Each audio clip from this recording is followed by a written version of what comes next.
Salam sejahtera untuk kita semua. Pelajaran Sekolah Sahabat dengan tema utama Dalam Cawan Lebur Bersama Kristus. Pelajaran ke-7, pengharapan yang tak dapat dihancurkan.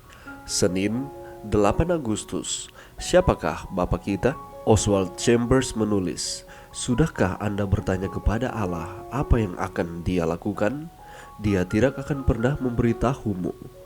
Allah tidak memberitahu Anda apa yang akan Dia lakukan. Dia mengungkapkan kepada Anda siapa Dia." Menurut Anda, apakah maksud Chambers dengan ide ini? Seperti yang kita ketahui, kitab Ayub dimulai dengan tragedi pribadi yang besar bagi Ayub. Dia kehilangan segalanya, kecuali nyawanya dan istrinya menyarankan agar dia mengutuki Allah dan mati. Berikut ini adalah diskusi di mana teman-temannya mencoba mencari tahu mengapa semua itu terjadi. Sepanjang semua diskusi ini, Allah tetap diam. Kemudian tiba-tiba dalam Ayub 38, Allah muncul dan berbicara. Kemudian tiba-tiba dalam Ayub 38, Allah muncul dan berbicara. Siapakah Dia yang mengaburkan rencanaku dengan kata-kata tanpa pengetahuan? Tanpa jeda, Allah mengajukan 60 pertanyaan yang mengejutkan kepada Ayub. Buka Alkitab Anda dan telusurilah semua ini di Ayub 38 dan 39. Setelah pertanyaan terakhir, Ayub menjawab, "Sesungguhnya aku ini terlalu hina. Jawab apakah yang dapat kuberikan kepadamu? Mulutku kututup dengan tangan. Satu kali aku berbicara, tetapi tidak akan kuulangi. Bahkan 2 kali, tetapi tidak akan kulanjutkan." Tetapi Allah belum selesai. Dia kemudian mulai lagi dan mengajukan serangkaian pertanyaan besar berturut-turut. Bacalah tanggapan terakhir Ayub dalam Ayub 42 ayat 1-6. Apakah yang Allah coba sampaikan kepada Ayub dan apa pengaruhnya atas dirinya? Allah tidak pernah menjawab pertanyaan mengapa dari teman-teman Ayub, tetapi Allah memang melukiskan gambaran kebesarannya yang tak tertandingi, seperti yang diungkapkan melalui karya penciptaan yang menakjubkan. Setelah ini, Ayub tentu tidak membutuhkan jawaban apapun. Kebutuhan akan penjelasan telah dikalahkan oleh gambaran yang luar biasa tentang keagungan Allah.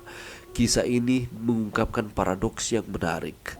Pengharapan dan dorongan dapat muncul dari kesadaran di waktu mana kita hanya tahu sedikit. Secara naluriah, kita mencoba menemukan kenyamanan dengan mengetahui segalanya, sehingga kita menjadi putus asa ketika kita tidak dapat mengetahuinya.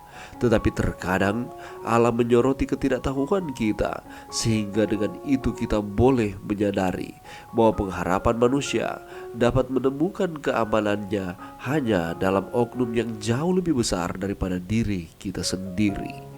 Apakah hal-hal yang tidak dapat Anda pahami yang sedang terjadi sekarang? Jika demikian, fokuslah pada karakter Allah.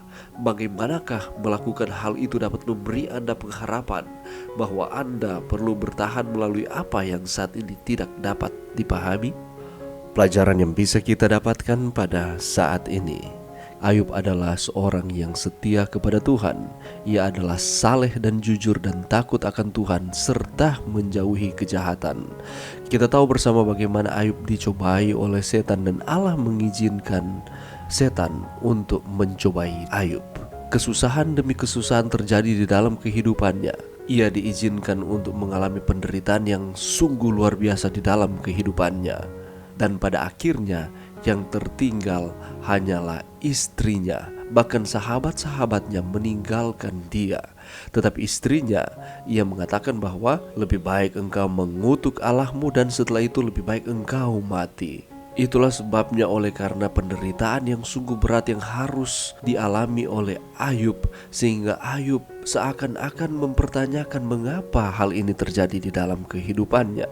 Apakah Allah masih bersama-sama dengan dia? Apakah Allah meninggalkan dia? Apakah ada banyak kesalahan ataupun dosa yang ia lakukan karena ia tahu ia hidup benar di hadapan Tuhan? Kalau kita membaca di dalam kitab Ayub, ada beberapa ucapan Ayub yang secara langsung memang ditujukan kepada Allah, baik dalam bentuk permohonan agar Allah turun tangan menolongnya, permohonan ampun jika memang ia bersalah di hadapannya, selanjutnya, permohonan mengapa penderitaan ini terjadi dan mengapa Allah mengizinkan penderitaan ini terjadi dalam kehidupannya, dan ia menginginkan supaya ia dapat bertemu langsung dengan Allah. Tetapi ada peristiwa yang menarik yang dicatat di dalam kitab Ayub. Setelah Ayub dan para sahabatnya selesai berbicara, oleh karena sahabatnya seakan-akan menuduh bahwa Ayub hidup tidak setia kepada Tuhan sehingga harus terjadi penderitaan ini di dalam kehidupan Ayub. Setelah itu Allah buka suara, Allah menjawab setiap pertanyaan, dan pada akhirnya Ayub puas dengan jawaban Allah, walaupun seakan-akan jawaban dari Allah tidak sesuai dengan apa yang Ayub tanyakan. Allah tidak menjawab pertanyaan dan menjelaskan ketidakpahaman Ayub. Sebaliknya, Allah menyatakan bahwa Dia adalah Allah yang perkasa sebagai pencipta, penguasa alam semesta.